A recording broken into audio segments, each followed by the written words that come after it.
नमस्कार। मैं इतिहास का अध्यापक शशिभूषण। आज हम 12वीं कक्षा के इतिहास की पुस्तक के दूसरे अध्याय राजा, किसान और नगर, आरंभिक राज्य और अर्थव्यवस्थाएं, छठी शताब्दी ईसा पूर्व से लेकर छठी शताब्दी ईस्वी के 5वें भाग को लेकर आए हैं। इससे पहले हम 4 वीडियो बना चुके हैं और ये आज 5वां भाग शुरू होगा। तो इसके अंतर्गत जो हम अध्ययन करेंगे वह है नगर एवं व्यापार, यानी कि नए नगरों की स्थापना, व्यापार, यहाँ पर किस प्रकार के सिक्के प्रचलित थे उनके बारे में जानेंगे। तो चलिए शुरू करते हैं। इसका जो प्रथम पॉइंट है वह है नए नगरों की स्थापना, यानी कि छठी शताब्दी ईसा पूर्व में कौन कौन से नए नगरों की स्थापना हमें भारतीय उपमहाद्वीप में देखने को मिलती है और ये कहाँ कहाँ स्थित थे। चलिए इसको जानते हैं। जैसे कि इसमें बताया गया है कि भाई कि हम उन नगरों की बात करते हैं जिनका विकास लगभग छठी शताब्दी ईसा पूर्व में भारतीय उपमहाद्वीप के विभिन्न क्षेत्रों में हुआ था। पूरे भारतीय उपमहाद्वीप में उत्तर में, पश्चिम में, दक्षिण में, सभी दिशाओं में जो है लगभग नए नगरों का विकास हुआ था। तो इसमें देखिए कौन कौन से नगरों का विकास होता है इसमें। चलिए आगे देखते हैं। इसमें ये कि अधिकांश नगर, जो नगरों का विकास हो पूरे भारतीय उपमहाद्वीप में, अधिकांश नगर जो है महाजनपदों की राजधानियाँ थे।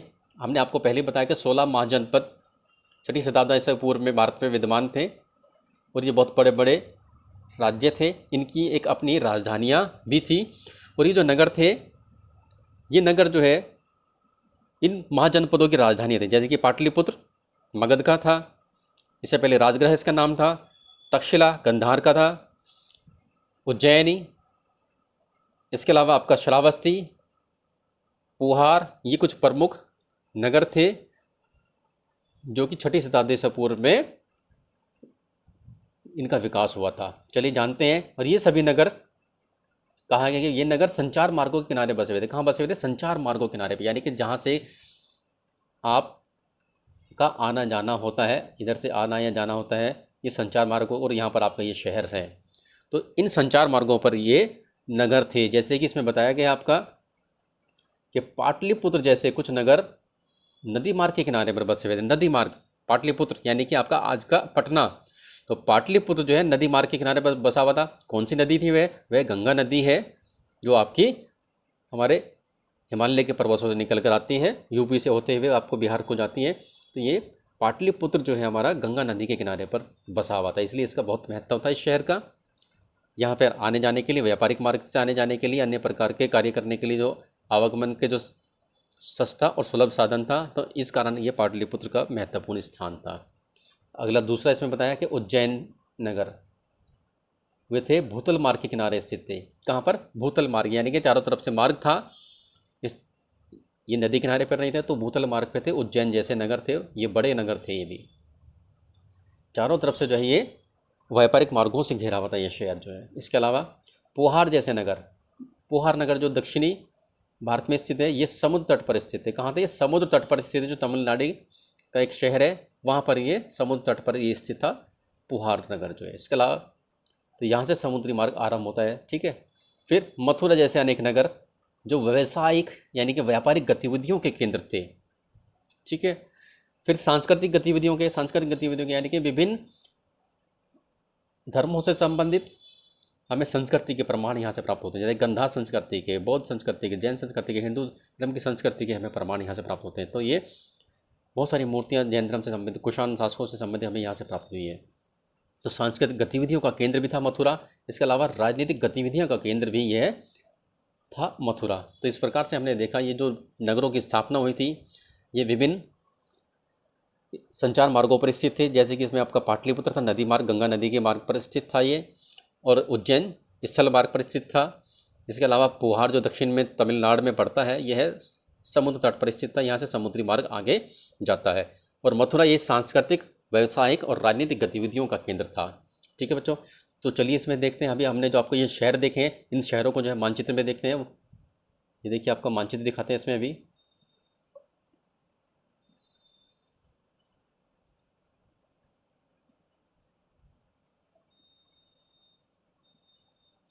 ये आपका मानचित्र ये रहा, देखिए, ये देखिए मानचित्र आपका। ये पोहार बताया गया है बच्चों,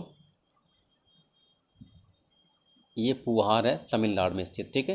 ये पुहार, इसके अलावा आपका ये उज्जैनी बताया गया जो स्थल मार्ग से घिरा हुआ था, ठीक है।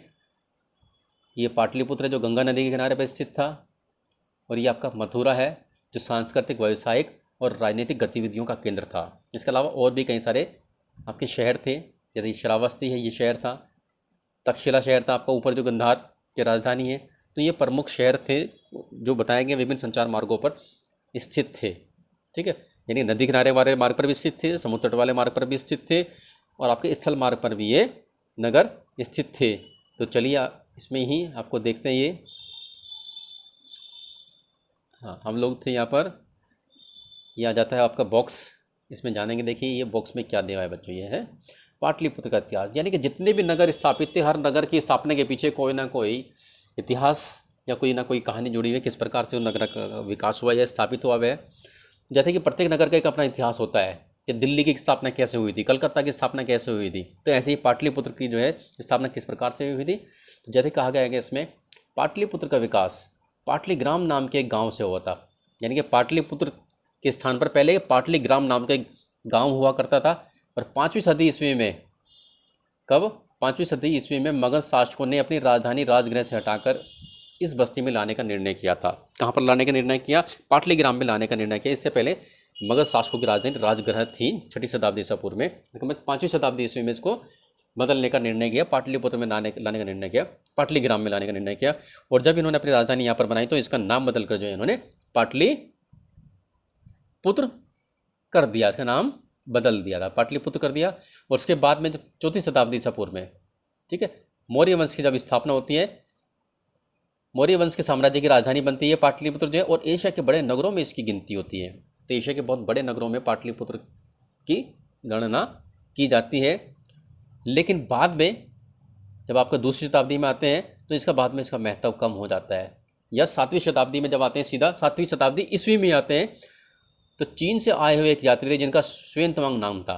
इनको वेनसांग भी कहते हैं और श्वेन तवांग भी कहते हैं। तो ये जब 7वीं शताब्दी में मगध आते हैं तो यहाँ जब आए तो उनको जो है यहाँ पर ये नगर पाटलिपुत्र का जो है नगर खंडर के रूप में प्राप्त होते हैं, इनको खंडर के रूप में इनको मिला, ये पाटलिपुत्र का नगर है।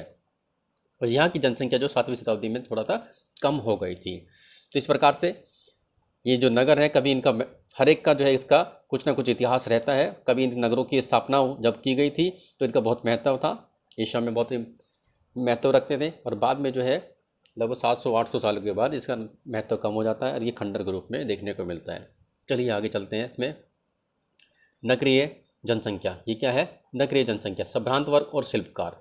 जो ये नगर थे, इन नगरों में जो है इनकी जनसंख्या, अमीर थे लोग, गरीब लोग थे, शिल्पकार लोग थे, शासक वर्ग थे, कितने तरह के लोग इनमें रहा करते थे, तो वो जानेंगे इसमें। देखिए यह पहला आपको जो दिया हुआ है इसमें, ये संभ्रांत वर्ग और शिल्पकार।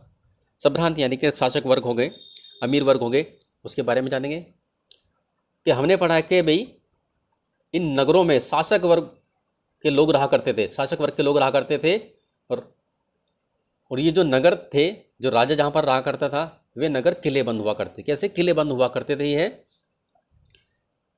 कह रहे इनमें से अधिकांश स्थलों पर व्यापक रूप से खुदाई करना संभव नहीं है। जितने भी नगर हमें पाए गए हैं, ज़्यादातर स्थलों पर, जैसे कि आपका ये पाटलिपुत्र है, उज्जैन है या बुहार है, इन पर कहा गया कि भाई खुदाई करना संभव नहीं है। और मथुरा है, क्योंकि आज भी जो है इन स्थानों पर जो है लोग रहते हैं, पहले भी रहा करते थे और अभी भी इन स्थानों पर लोग रहा करते हैं।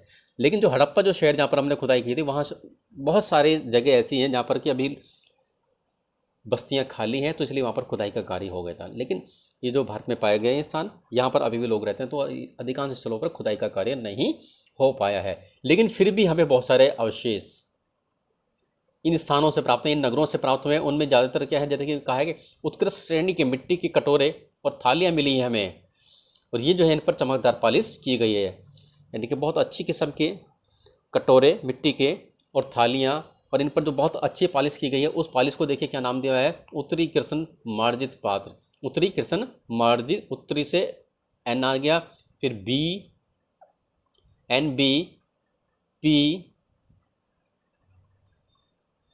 PW, इसको कहते हैं नॉर्थ ब्लैक पॉलिश वेयर, यानी कि उत्तरी काले पॉलिश पात्र, इसको नाम दिया गया है। इन संभवतः इनका उपयोग जो है अमीर वर्ग के लोग क्या करते थे, अमीर वर्ग के लोग क्या करते थे। इसके अलावा जो है देखिए अमीर वर्ग के बारे में जानकारी मिलती है कि अमीर वर्ग की जनसंख्या भी थी।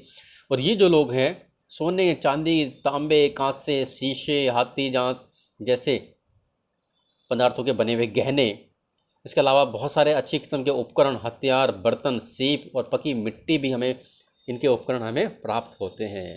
तो ये संभवतः अमीर वर्ग के लोग जो है इनका इस्तेमाल किया करते थे।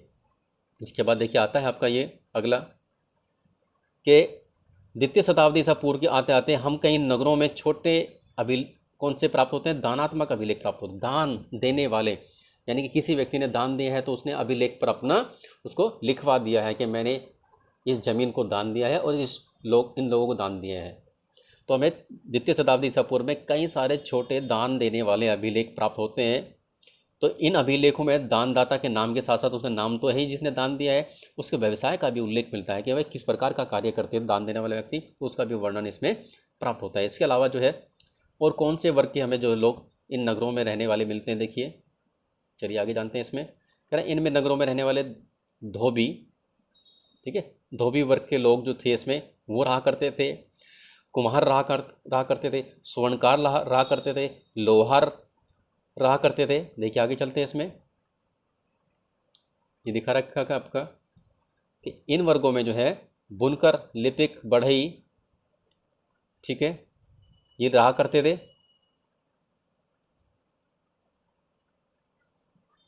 कुम्हार, स्वर्णकार, लोहार, अधिकारी, धार्मिक, गुरु, व्यापारी और राजा के विवरण भी इन नगरों से हमें प्राप्त होते हैं। यानी कि हम कह सकते हैं कि इतने वर्ग के लोग इन नगरों में रहा करते थे।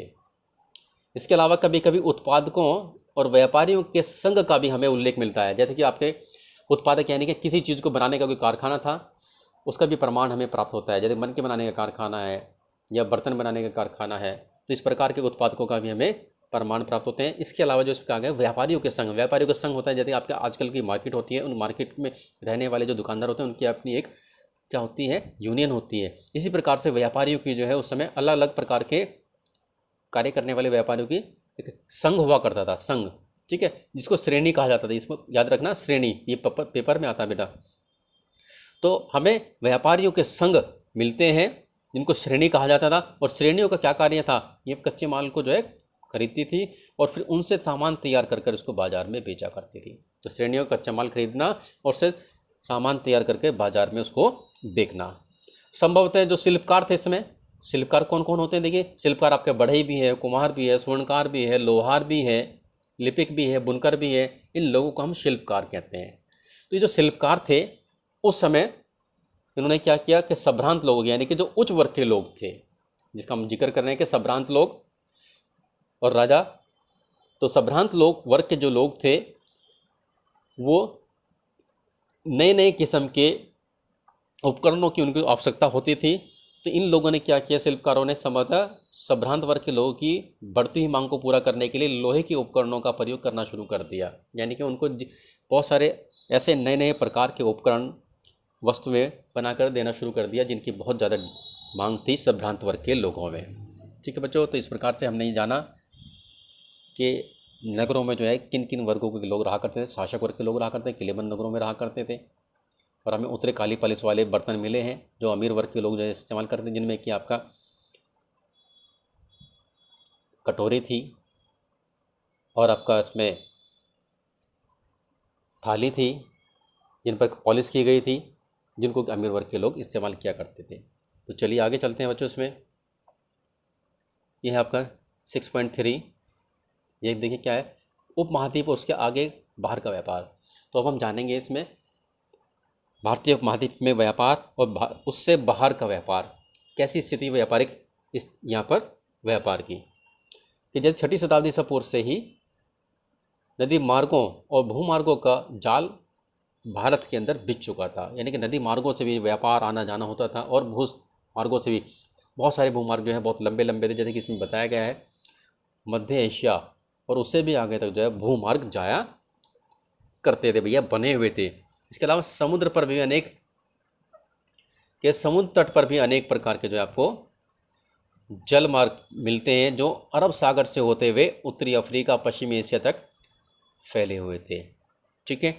और दूसरी तरफ बंगाल की खाड़ी से भी हमें मार्ग मिलते हैं जो चीन और दक्षिण पूर्वी एशिया तक फैले हुए थे। और इन मार्गों का प्रयोग करने वाले पर शासकों ने इन मार्गों पर नियंत्रण करने की कोशिश की। अधिकतर मार्गों पर जो है नियंत्रण किया। नियंत्रण करने का कारण था कि यहाँ से व्यापार होते थे और व्यापारियों से जो है बड़ी मात्रा में कर, जिसका नियंत्रण इन मार्गों पर होगा वो उनसे व्यापारियों से बड़ी मात्रा में कर वसूल कर पाएगा। तो वही कहा गया कि भाई इन मार्गों पर नियंत्रण करने की कोशिश किया करते थे और मार्ग पर जो है व्यापारियों की सुरक्षा के बदले, और जो व्यापारियों की सुरक्षा की जाती थी आने जाने के समय, तो उनसे सुरक्षा के बदले में जो वो धन लिया करते थे। तो बच्चों इसमें देखते हैं हम अभी ये हमने देखा कि इसमें जो ये मार्ग थे आपके जल मार्ग और नदी मार्ग, ये देखिए ये बताया गया इसमें। ये देखिए ये है अरब सागर। तो हमारा अरब सागर से जो है होते हुए माल जो है आवाजाही आपका उत्तरी अफ्रीका और पश्चिमी एशिया के साथ जो है हमारा व्यापार होता था। और पश्चिमी एशिया से होते ही हम जो है कहाँ यूरोप से व्यापार करते थे, रोम साम्राज्य से। तो देखिए बहुत सारे मार्ग इस तरीके से स्थल मार्ग थे जो बहुत लंबे इस तरीके से गए हुए थे मध्य एशिया तक जो है। और दूसरी तरफ जो है आपका अभी हमने बताया कि अरब सागर से होते हुए उत्तरी अफ्रीका और पश्चिमी एशिया होते हुए व्यापार करते थे। इसके अलावा बंगाली की खाड़ी से भी आपके जो है व्यापारिक यहाँ से या यहाँ से ये दक्षिणी पूर्वी एशिया के देशों तक होते हुए और चीन होते हुए व्यापार किया करते थे। तो ये आपका व्यापार की स्थिति बता दी इसमें कि मध्य एशिया वाले भी हमें बहुत सारे मार्ग प्राप्त हुए हैं व्यापारिक, और समुद्र पर बने हुए कई बंदरगाहों से जो है हम अरब सागर होते हुए उत्तरी अफ्रीका पश्चिमी एशिया तक व्यापार किया करते थे। बंगाली खाड़ी से जो है चीन और दक्षिण पूर्वी एशिया तक हम जो है क्या करते थे। और इन मार्गों पर जो है नियंत्रण करने का प्रयास शासकों के द्वारा किया गया है और शासक वर्ग जो है इन व्यापारियों को मार्गों में सुरक्षा प्रदान करने के बदले धन प्राप्त करते थे। ठीक है, आगे चलते हैं बच्चों। इसमें ये देखिए कि इन मार्गों पर चलने वाले व्यापारी, देखिए कितने प्रकार के व्यापारी थे। पैदल, पहला है आपका पैदल चलने वाले व्यापारी, पैदल चलकर फेरी लगाने वाले व्यापारी। दूसरा है बैलगाड़ी और घोड़े खच्चर पर जानवरों के दलबल के साथ चलने वाले व्यापारी। तो दूसरे प्रकार के व्यापारी हो गए जो व्यापार करते थे। इसके अलावा तीसरे प्रकार के हैं जो समुद्री मार्ग से द्वारा जो है अपनी यात्रा करते थे। ये तीसरे प्रकार के व्यापारी हो गए। समुद्री यात्रा आपको पता है कि बहुत खतरनाक होती है क्योंकि समुद्र में ऊंची ऊंची लहरें उठती हैं, तो उसमें जो है बड़ा खतरा रहता है। लेकिन यह लाभदायक भी है समुद्री व्यापार जो है, क्योंकि इसमें आने जाने के लिए या कर इत्यादि वसूल करने के लिए बीच में जो है समुद्र में बहुत कम शासक लोग मिलते हैं, तो इसलिए लाभदायक भी था और बहुत दूर दूर तक जो है समुद्र मार्ग से व्यापार करने के लिए जा सकते थे। तो तमिल भाषा में कहा गया कि तमिल भाषा है मसत्थुवन और प्राकृत में सतवहा और सेट्टी के नाम से प्रसिद्ध सफल व्यापारी बड़े धनी हो जाते थे। तो जैसे तमिल भाषा में मिलता है कि हमें मसत्थुवन और प्राकृत में सतवहा और सेट्टी जैसे जो व्यापारी इन्हीं व्यापारिक मार्गों के द्वारा व्यापार के माध्यम से बहुत धनी बन चुके थे। और किन किन चीज़ों का देखिए व्यापार इस समय होता था। अनाज, नमक, अनाज, कपड़ा, धातु, उनसे निर्मित उत्पाद, पत्थर, लकड़ी, जड़ी बूटियाँ जैसे अनेक सामान एक स्थान से दूसरे स्थान पर जाए ये लोग व्यापारी लोग इनको ले जाया और लाया करते थे। इसके अलावा हमें रोमन साम्राज्य से भी पता चलता है कि रोमन साम्राज्य के जो लोग हैं भारत से काली मिर्च, मसाले, कपड़े और जड़ी बूटियाँ ले जाया करते थे। इनकी बहुत डिमांड थी रोमन साम्राज्य में। तो आपको पता है कि काली मिर्च और मसाले भारत में बहुत ज़्यादा उत्पादन होता है इनके, और दक्षिणी भारत में होता है इनका। तो रोम के लोग भारत से काली मिर्च, मसाले, कपड़े और जड़ी बूटियाँ ले जाया करते थे। उनकी बहुत डिमांड थी वहाँ पर। और ये सब जो है कहाँ से ले जाया करते थे, ये सब जो है अरब सागर के रास्ते में भूमध्य सागर तक, रोमन साम्राज्य तक इनको इस सामान को पहुँचाया जाता था। ठीक है बच्चों, तो इस प्रकार से हमने देखा इसमें कि किन किन मार्गों से जो है कितने प्रकार के व्यापारी, पैदल चलने वाले व्यापारी जो फेरी लगाया करते थे। इसके अलावा जो इसमें बताया गया है कि भाई बैलगाड़ी और खच्चर इत्यादि जानवरों के साथ चलने वाले व्यापारियों का समूह और समुद्र मार्ग से यात्रा करने वाले व्यापारियों का समूह। ठीक है, और इसमें नाम याद रखिएगा आपके इस सेट्ठी, कई बार प्रश्न आ जाता है पेपर में, इस सेट्ठी किस प्रकार के थे, तो आप लिख देना बड़े धनी व्यापारी थे जिनका हमें तमिल भाषा में वर्णन प्राप्त होता है। ठीक है, ये प्राकृत भाषा वाले ग्रंथों में वर्णन प्राप्त होता है। चलिए अब इसमें साइड में आपका जो बॉक्स दिया हुआ है मालाबार तट वाले, इसको हम देखते हैं इसमें क्या है आपका। मालाबार तट, आधुनिक केरल। ठीक है, मालाबार तट। चलिए मानचित्र में इसको देख लेते हैं हम। ये रहा आपका,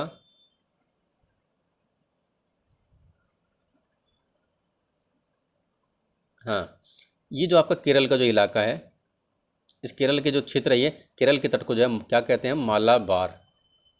मालाबार के नाम से इसको पहले से ही हम इसको जानते हैं। तो यहाँ पर देखिए मालाबार तट के बारे में क्या कहा गया है। यहाँ से बहुत सारे व्यापारी व्यापार करते थे इस बॉक्स के अंदर जो है, क्योंकि आपको पता है केरला में, ये साउथ इंडिया में बहुत सारे मसालों की खेती होती है, जड़ी बूटियों की खेती होती है, तो उन्हीं के व्यापार के लिए जो है मालाबार तट प्रसिद्ध है। कि एक यूनानी समुद्री यात्री द्वारा रचित पेरिप्लस ऑफ द इरीथ्रियन सी नामक एक किताब लिखी गई। पेरिप्लस ऑफ द इरीथ्रियन सी नाम की एक पुस्तक लिखी है। इसके जो लेखक थे उसका हमें नाम याद नहीं है और ना ही उसका हमें प्रमाण मिलता है, सिर्फ पुस्तक हमें प्राप्त होती है। उसके एक आंसर देखिए इसमें क्या दिए गए हैं कि भारी मात्रा में काली मिर्च और दालचीनी भी एक तरीके से मसाला है, ये लेने के लिए बाजार वाले नगरों में वे यानी कि विदेशी लोग भारतीय बाजारों में काली मिर्च और दालचीनी लेने के लिए आते हैं, अपने जहाज़ भेजते हैं भारत में, और यहाँ भारी मात्रा में सिक्के, पुखराज, सुरमा, मूंगे, कच्चे शीशे, तांबा, टिन और शीशे का आयात किया जाता है। और यहाँ के लोग जो है क्या क्या चीज़ मंगाते हैं, हम जो लोग हैं उनको क्या देते हैं, हम लोग जो है उनको काली मिर्च, दालचीनी इत्यादि देते हैं, और वहाँ से जो है उनके बदले में क्या मंगाते हैं, सिक्के, पुखराज, सुरमा, आँखों में डालने वाला सुरमा, और मूंगे और कच्चे शीशे, तांबा, टिन इत्यादि वस्तुओं का हम वहाँ से आयात किया करते हैं।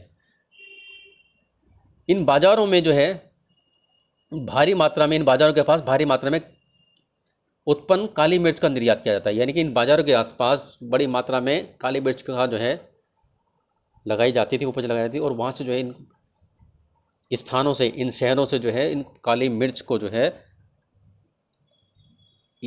यूनान के लोग यूरोप में ले जाकर बेचा करते थे। इसके अलावा देखिए किन चीज़ों का व्यापार होता था। कह रहा उच्च कोटि के मोती, हाथी दांत, रेशमी वस्त्र, विभिन्न प्रकार के पारदर्शी पत्थर, हीरे और काले नग और कछुए की खोपड़ी का भारी मात्रा में आयात होता था। तो इन चीज़ों का भी हम लोग ज़्यादातर आयात किया करते थे। देखिए तो इसमें सारी वस्तुएं लगभग बता दी, किन चीज़ों का हम आयात करते हैं, किन चीज़ों का निर्यात करते हैं। इसके बारे में जो है बच्चों प्रश्न पूछ लेते हैं। ये आयात वाली वस्तुएं कौन सी थी, निर्यात वाली वस्तुएं कौन सी थी। तो देखिए इसमें बताया गया तमिलनाडु में कोडुमनाल में बहुमूल्य और कम मूल्यवान पत्थरों में लगाए जाने वाले मूंगों के उद्योग का हमें प्रमाण मिलता है। मूंगे देखिए क्या होता है कि समुद्री जीव होता है जो समुद्र के नीचे तलहटी में रहता है, और ये अपने आसपास जो है ये एक कैल्शियम का खोल या आवरण बना लेता है, और बहुत सख्त होता है वो, और धीरे धीरे जो है ये बहुत सारे मूंगे आपस में एक जगह इकट्ठे होते हैं, चिपके रहते हैं, और ये आपस में जब इनके डेड होते रहते हैं तो ये डेड होने से ये इनके जो कैल्शियम की जो परत होती है वो धीरे धीरे आपस में चिपक जाती है और एक चट्टान जैसा रूप ग्रहण कर लेती है। तो कई बार जो है ये मूंगे एक समुद्र के अंदर एक छोटे टापू जैसा भी आकार ग्रहण कर लेते हैं।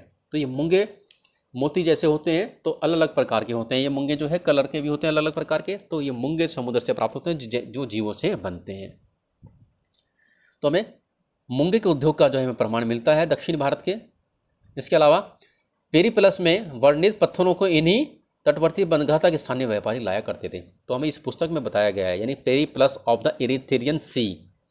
इरीथेरियन यानी कि जो उसको कहा जाता था आपका बंगाल के अरब सागर के समुद्र को कहा जाता था इरीथेरियन सी।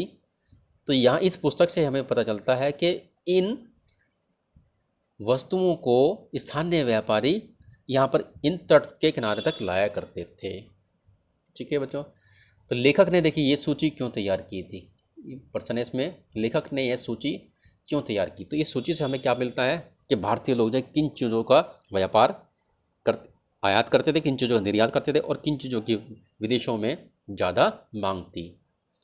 ठीक है, नीचे देखिए दिया हुआ इसमें पेरिप्लस यूनानी भाषा का शब्द है जिसका अर्थ होता है समुद्री यात्रा, या इरीथ्रियन सी यानी यूनानी भाषा में इसका मतलब कहते हैं लाल सागर को कहते हैं। किसको कहते हैं, लाल सागर को इरीथ्रियन सी कहते हैं। और लाल सागर से होते हुए फिर बाद में ये भूमध्य सागर जाया करते थे। ठीक है बच्चों, अब आगे चलते हैं। इसमें ये है आपका सिक्के और राजा। कौन सा है ये, सिक्के और राजा। ये क्या है देखिए इसमें कि जैसे हमें पता है कि जब सिक्कों का प्रचलन हो गया तो सिक्कों का प्रचलन किस कार्य के लिए होता है, वस्तु विनिमय के लिए होता है। वस्तु को हमने उसको बेचनी है तो उसके बदले में हम सिक्के देंगे। तो वस्तु विनिमय में जो है हमें काफ़ी हद तक सिक्कों से सहायता मिलती है। अब चांदी और तांबे के, सबसे पहले चांदी और तांबे के आहत सिक्के 6वीं शताब्दी ईसा पूर्व में हमें ढाले गए थे, ऐसा हमें प्रमाण मिलता है। चांदी के सिक्के और तांबे के आहत सिक्के ढाले गए थे। कह रहा पूरे उपमहाद्वीप में खुदाई के दौरान इस प्रकार के सिक्के हमें मिलते हैं। कौन से? तांबे के और आहत सिक्के। आहत सिक्के पर बेटे क्वेश्चन आता है। मुद्रा शास्त्री ने, यानी कि जो मुद्रा का अध्ययन करते हैं, यानी कि सिक्कों का अध्ययन करने वाले, यानी कि सिक्के की वो कौन सी लिपि बनी है, इसके ऊपर किसका चित्र बना हुआ है, इसका ये कौन सी धातु का बना हुआ है, इसका अध्ययन करने वाले मुद्रा शास्त्री कहलाते हैं। तो मुद्रा शास्त्रियों ने इनका सिक्कों का अध्ययन करके उनके वाणिज्यिक प्रयोग के संभावित क्षेत्रों का पता लगाया, यानी कि इनका अध्ययन किया गया, इन पर किन राजाओं की तस्वीर बनी है, किस सन की बनी है, उनका पता लगाया और उनके आधार पर अनुमान लगाया कि भाई अगर इस राजा की तस्वीर बनी है तो संभवतः उसका शासन वहाँ पर था या उस क्षेत्र में था। इसका अनुमान मुद्रा शास्त्रियों के द्वारा लगाया गया था। चलिए आगे चलते हैं। तो देखिए आहत सिक्के के बारे में जाने हम जरा। आहत सिक्के पर बने प्रतीकों उन विशेष मौर्य वंश जैसे राजवंश के प्रतीकों से मिलाकर पहचान करने की कोशिश की। जो आहत सिक्के थे उन पर जो प्रतीक बने हुए थे, जो तस्वीरें बनी हुई थी, उनको हमने मिलान किया, मौर्य वंश के सिक्कों से मिलान किया और पता चलता है कि भाई मौर्य वंश के लोगों ने भी इन सिक्कों को बनवाया था। तो इन सिक्कों को बनवाने वाले लोग कौन थे? ज़्यादातर राजा वर्ग के लोग थे। कौन? राजा वर्ग के लोग थे आहत सिक्कों को बनवाने वाले। इसके अलावा और भी लोग थे जिनको सिक्कों को ढाला करते थे, व्यापारी, धनपति और नागरिक। जो अमीर वर्ग के लोग थे जिनके पास बड़ी मात्रा में धातुएं उपलब्ध थी, वे भी सिक्के जारी करते थे। तो याद रखना सिक्के जो है कौन कौन लोग जारी करते थे? शासक वर्ग के लोग, व्यापारी लोग, धनपति और नागरिक भी जारी करते थे ये सिक्के इस प्रकार के। हाँ आगे चलते हैं। इसमें देखिए सिक्कों की प्रतिमा और नाम के साथ सबसे पहला सिक्का हिंद यूनानी शासकों ने जारी किया था। ये बहुत इंपॉर्टेंट है, ये लाइन देखिए आपका कि प्रतिमा शासकों की प्रतिमा, यानी कि शासकों की फोटो देखिए, यानी कि शासकों की फोटो और उनके नाम वाले सिक्के हिंद यूनानी शासकों ने जारी किए। यानी कि हिंद यूनानी, जिस समय सिकंदर भारत पर आ गया था, उसने आक्रमण किया तो सिकंदर वापस चले गए, लेकिन अपने प्रतिनिधियों को पश्चिमी भारत में छोड़ गया था शासन करने के लिए, तो उनको हिंद यूनानी शासक कहते हैं। तो हमें बहुत सारे हिंद यूनानी शासकों के द्वारा जो समय जो सिक्के जारी किए गए थे वो किस प्रकार के थे? उन पर एक तरफ शासक की तस्वीर और दूसरा जो है उनका नाम लिखा होता था। तो ये प्रश्न जरूर आता है इसमें, यानी कि किस वर्ग ने शुरू किए थे, किस वंश ने या किन लोगों के द्वारा शुरू किए गए थे, जहाँ पर कि तस्वीर भी होती थी, उसका नाम भी होता था। तो आप लिखना हिंद यूनानी शासकों ने जारी किए थे ऐसे सिक्के। द्वितीय शताब्दी ईसा पूर्व में उपमहाद्वीप के उत्तर पश्चिमी क्षेत्रों पर इनका नियंत्रण था। हमने क्या बताया कि उत्तर पश्चिमी क्षेत्र का जो इलाका था, पंजाब का इलाका, जम्मू कश्मीर का इलाका है, इन क्षेत्रों पर इन हिंद शासकों का जो है नियंत्रण था। ठीक है आगे चलते हैं। चलिए कि सोने के सिक्के बड़े पैमाने पर प्रथम शताब्दी ईस्वी में शुरू होते हैं। देखिए इससे पहले हमने चांदी के सिक्के के बारे में जान और आहत सिक्के के बारे में जान। हाँ इससे पहले देखिए हम आहत सिक्के के बारे में देख लेते हैं। आहत सिक्के कहाँ पर हमारा ये देखिए, ये है आहत सिक्के। आहत सिक्के किस प्रकार के होते हैं? कोई धातु का टुकड़ा ले लीजिए आप, किसी भी शेप का हो, तो आहत सिक्के उनको कहते हैं। इनका कोई अपना निश्चित आकार नहीं होता, टेढ़े मेढ़े भी होते हैं, चाकोर भी हो सकते हैं। ये जो है इनका अपना निश्चित कोई आकार नहीं होता, तो ये धातु का टुकड़ा ले लिया, मान लीजिए हमने तांबे का टुकड़ा ले लिया, चांदी का टुकड़ा ले लिया, और इसके ऊपर जो है हमने किसकी फ़ोटो छाप दी, इसके ऊपर या तो हमने हिरन की तस्वीर छाप दी, या फिर हमने इसके ऊपर जो है मोर की तस्वीर छाप दी, या हाथी की तस्वीर छाप दी, या वृषभ की या बैल की तस्वीर छाप दी। तो इस प्रकार धातु के टुकड़े के ऊपर किसी विशेष नमूने की तस्वीर इन पर छाप दी जाती थी, या इनको पीट कर जो है इनके ऊपर कोई तस्वीर छाप दी जाती थी। तो इनको आहत सिक्के कहा जाता था, और ये इनका निश्चित आकार नहीं होता था। तो दिखा, जैसे हम लिखा कि आहत सिक्कों से स्पष्ट है, इन सिक्कों पर जो है प्रतीक को आहत कर बनाया, यानी कि उनको इस तरीके से ठोक कर या छाप कर बनाया जाता था। तो ये इस प्रकार के आपके आहत सिक्के थे बच्चों। ठीक है, इनका कोई अनिश्चित आकार नहीं था। चलिए अब हम कहाँ थे देखिए इसमें। हाँ सोने के सिक्के देखिए कि सोने के सिक्के बड़े पैमाने पर प्रथम शताब्दी ईस्वी में कुषाण राजाओं ने जारी किए थे। कुषाण वंश के, जो कि आपके चीन से आए थे, जो यूची जाति के थे, इनका भी जो है पश्चिमी उत्तर पश्चिमी भारत में इनका नियंत्रण रहा था, प्रथम शताब्दी ईस्वी में रहा था इनका।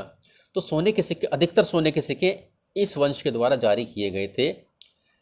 और इनका जो सिक्के थे उनका जो वजन था वो रोमन सम्राटों के समय के सिक्के और ईरान के पार्थियन शासकों के सिक्के के बिल्कुल ये समान थे उनका वजन, और रोमन सम्राटों के समय के सिक्के और ईरान के पार्थियन शासकों के सिक्के इनको बराबर इनका वजन हुआ करता था। इसके अलावा उत्तर और मध्य भारत के कई स्थलों पर हमें ये सिक्के प्राप्त होते हैं। उत्तर में और मध्य भारत में भी ये सिक्के प्राप्त होते हैं। कौन से? कुषाण शासकों के सिक्के मिलते हैं। हमने कहा था कि कुषाण शासकों की जो मूर्ति भी हमें प्राप्त होती है, कहाँ से प्राप्त होती है? मथुरा से प्राप्त होती है। और कई सारे सिक्के मिलते हैं हमें कुषाण शासकों के, जहाँ पर कुषाण शासकों ने अपनी ऐसी तस्वीर छपवाई थी कि अपने आप को देव के तुल्य प्रस्तुत किया करते थे। तस्वीर छपवा दी अपनी, और दूसरी तरफ देवताओं की तस्वीर हुआ करती थी। तो कुषाण शासकों ने अधिकतर सोने के सिक्के छपवाए थे। तो ऐसे प्रश्न आते हैं कि सोने के सिक्के सर्वाधिक मात्रा में किसके द्वारा चलाए गए? तो कुषाण वंश के शासकों के द्वारा चलाए गए थे। ठीक है। सोने के सिक्के व्यापक प्रयोग में, तो इससे हमें आसानी से पता चल जाता है कि भारत में काफ़ी मात्रा में सोना उस समय था और सोने के सिक्कों का प्रचलन बड़ी मात्रा में था। ये भी हमें जानकारी प्राप्त हो जाती है इस तरीके से। ठीक है। बहुमूल्य वस्तुएं और भारी मात्रा में उस दौरान निर्यात या विनिमय किया जाता था। तो बहुमूल्य वस्तुएं सोने चांदी का जो है हम बाहर से मंगाया करते थे, उसके बदले में अपना सामान उनको दिया करते थे। इसके अलावा दक्षिणी भारत के अनेक स्थलों पर भी हमें बड़ी संख्या में रोमन सिक्के प्राप्त हुए हैं। देखिए, अभी तो हमने कुषाण वंश के शासकों के बारे में जाना था, इससे पहले मौर्य वंश के द्वारा जाना कि 8 सिक्के थे, कुषाण शासकों को आ गया। अब आता है इसमें कि दक्षिणी भारत में आ जाते हैं। दक्षिणी भारत में हमें रोमन शासकों के सिक्के बड़ी मात्रा में मिलते हैं। अब देखिए, रोमन शासकों का जो है नियंत्रण दक्षिणी भारत पर नहीं था। हिंद यूनानी शासकों का नियंत्रण दक्षिणी भारत में नहीं था। फिर हमें सिक्के कैसे प्राप्त होते हैं? यहाँ से जो है हमें सिक्के जो है इसमें, तो हम अनुमान लगाते हैं संभवतः राजनीतिक नियंत्रण न होने के बावजूद भी रोमन शासकों को जो है दक्षिणी भारत के साथ व्यापारिक संबंध थे। ये हमने अनुमान लगाया इसका, कि जब हमें सिक्के मिलते हैं वहाँ से तो हम अनुमान लगा सकते हैं आसानी से कि भाई दक्षिणी भारत के साथ भी इनका व्यापारिक संबंध थे। किसके? रोमन शासकों के। चलिए अब आगे चलते हैं और कितने प्रकार के सिक्के हमें मिलते हैं। देखिए, इसमें पंजाब और हरियाणा जैसे क्षेत्रों में हमें योद्धे प्रकार के, जो प्रथम शताब्दी ईस्वी का समय है, क्या हमें योद्धे प्रकार के सिक्के मिलते हैं, जो कबायली गणराज्यों में भी पाए जाते हैं। यानी कि पंजाब में कुछ कबायली गणराज्य थे, इन्होंने यह योद्धे प्रकार के सिक्के चलाए थे और यह तांबे के सिक्के थे। तो इससे हमें पता लगता है कि भी योद्धे भी व्यापार में रुचि रखा करते थे। इससे हमें प्रमाण मिलता है। योद्धे प्रकार के सिक्के देखिए, ये थे, यह है योद्धे प्रकार का सिक्का। एक लड़ाकू जैसी तस्वीर इस पर बनी है, लड़ाकू के आकार की, तो इनको योद्धे सिक्के कहा गया। तो ये कहाँ पर पाए गए? आपके पंजाब में और हरियाणा में पाए गए हैं योद्धे प्रकार के सिक्के। याद रखना कि कितने प्रकार के आहत सिक्के, योद्धे प्रकार के सिक्के, स्वर्ण प्रकार के जो सिक्के थे, ये सब। अब आता है सोने के सबसे भव्य सिक्कों में। देखिए, गुप्त शासकों ने जारी किए सबसे अच्छे सिक्के, सबसे अच्छे आकार के और सोने के सिक्के के अंदर सोने की ज़्यादा मात्रा वाले सिक्के जो है गुप्त वंश के शासकों ने चलाए थे 4वीं शताब्दी ईसा पूर्व, 4वीं शताब्दी ईस्वी में। ठीक है। इनमें सोना जो है अति उत्तम किस्म का था। इन सिक्कों के अंदर जो है, इन सिक्कों के माध्यम से दूर देशों से व्यापार विनिमय करने में आसानी थी। तो इन सिक्कों के माध्यम से पता है कि हमें जो व्यापार करना है, अगर वस्तु के बदले वस्तु ले जाना है तो उसमें ज़्यादा कठिनाई होती है, लेकिन वस्तु के बदले में अगर सिक्के लेते हैं तो उससे व्यापार करने में बहुत आसानी होती है। तो इससे शासकों को भी लाभ हुआ करते थे। ठीक है। तो ये गुप्त वंश का सिक्के आ गए हमारे। ये गुप्त वंश ने जो है ज़्यादा अच्छे किस्म के सोने के सिक्के चलाए थे। अब देखिए, 6वीं शताब्दी ईस्वी में सोने के सिक्के मिलने कम हो गए भाई।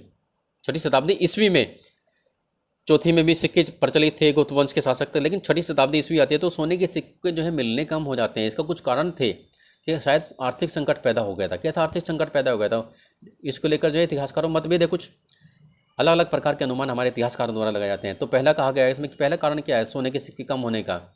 इसमें कहा गया है कि भाई कि रोमन साम्राज्य के, नंबर 1, रोमन साम्राज्य का पतन हो जाता है। अभी जो 4वीं शताब्दी ईस्वी में पश्चिमी रोमन साम्राज्य का पतन होने के बाद भारत के व्यापार में कमी आ जाती है, क्योंकि भारतीय लोग जो है रोमन लोगों से व्यापार करते थे और मसालों के बदले में, काली मिर्च के बदले में जो है उनसे सोने के सिक्के लिया करते थे।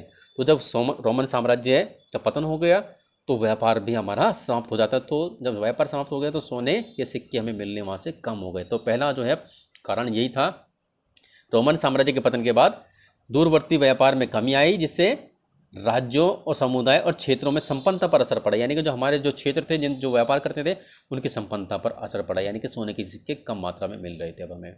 ठीक है। दूसरा जो इसमें कारण बताया गया है कि इसी काल में नए नगरों और व्यापार के, ये दूसरा कारण है इसका, हमारे इतिहासकार मानते हैं कि नए नगरों और व्यापार के नवीन तंत्रों का उदय होने लगा था।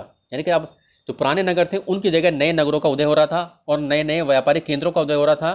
तो इसी कारण जो है पुराने नगरों में ये हमें सिक्के मिलने कम हो जाते हैं। तो दूसरा कारण इसमें ये बताया गया है। इसके अलावा एक और चीज़ इसमें कहा गई है कि लेकिन अभी भी हमें अभिलेखों में और ग्रंथों में सिक्कों का जो है उल्लेख बड़ी मात्रा में मिलता है।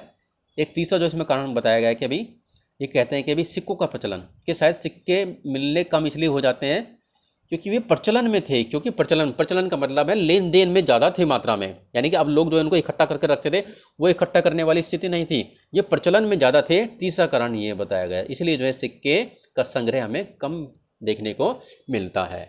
तो बच्चों ये 3 कारण हो गए सोने के सिक्के कम मिलने के 6वीं शताब्दी ईस्वी में। पहला कारण था कि अभी संभवतः रोमन साम्राज्य का पतन हो गया और इससे हमारा व्यापार प्रभावित हो जाता है। दूसरा कारण जो इसमें बताया गया है कि नए नगरों का और व्यापार क्षेत्रों का उदय होता है, तो पुराने स्थानों पर कम सिक्के प्राप्त होते हैं। तीसरा इसमें बताया गया कि संभवतः सिक्के इसलिए कम मिलने शुरू हो गए क्योंकि ये सिक्के प्रचलन में थे, कोई व्यक्ति इनको ज़्यादा मात्रा में संग्रह नहीं कर पाता था। तो ये इसके कारण बताए गए। तो बच्चों इस प्रकार से हम ये आज का वीडियो यहीं पर समाप्त होता है और उम्मीद करता हूँ कि आपको ये समझ में आया होगा और आपको बड़ी हेल्प मिलेगी परीक्षा में इसके लिए। तो अगले वीडियो के साथ हम फिर मिलेंगे, तब तक के लिए धन्यवाद।